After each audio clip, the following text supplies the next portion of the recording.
Hello guys, welcome back to my channel. চলে এসেছি আজকে একটি মজাদার রান্নার রেসিপি নিয়ে। তো রেসিপিটি হলো চিকেন পকোড়া।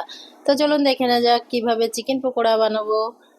চিকেন পকোড়া বানানোর জন্য দেখুন এখানে আমি 300 গ্রাম চিকেন নিয়েছি, জিরে গুঁড়ো নিয়েছি 1 চামচ, লবণ নিয়েছি, রসুন পেস্ট 1 চামচ, একটা গোটা ডিম নিয়ে, লেবু নিয়েছি হাফ, পেঁয়াজ পেস্ট নিয়েছি, আদা পেস্ট নিয়েছি, হলুদ গুঁড়ো।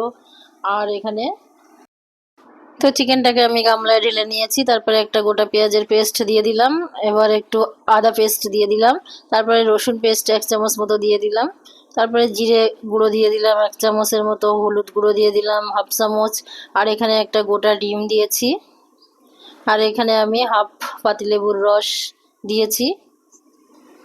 দিয়ে এবার আমি এখানে একটু বেসন 2 চামচ বেসন দিয়েছি, আর 1 চামচ চালের গুঁড়ো দিয়েছি, দিয়ে একটু ভালো করে মেখে নেব।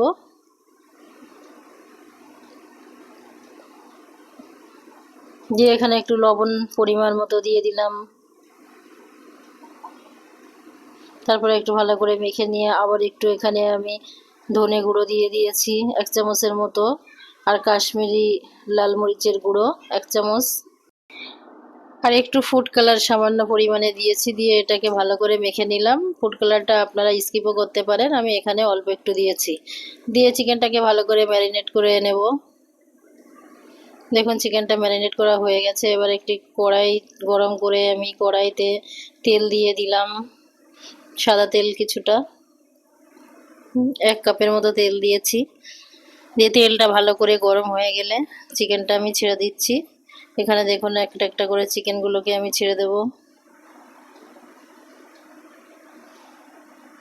এইভাবে আমি সব চিকেনগুলো ছেড়ে দিয়েছি। তারপরে দেখুন এক পাশ ভালো করে ভাজা হয়ে গেছে, তো উল্টে দিচ্ছি এখানে।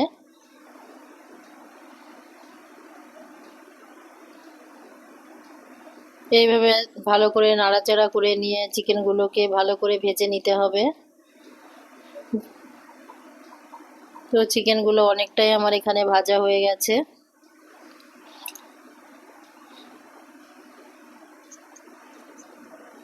তো এবার চিকেনের যে সাইডগুলো একটু হালকা ভাজা হয় সেগুলো ভালো করে ভেজে নিয়ে চিকেনগুলোকে এবার আমি তুলে নিচ্ছি একটা পাত্রে।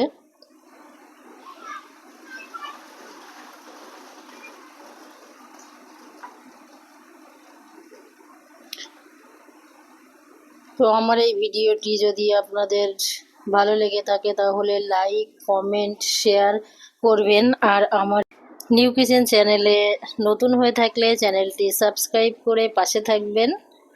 Tata, bye bye.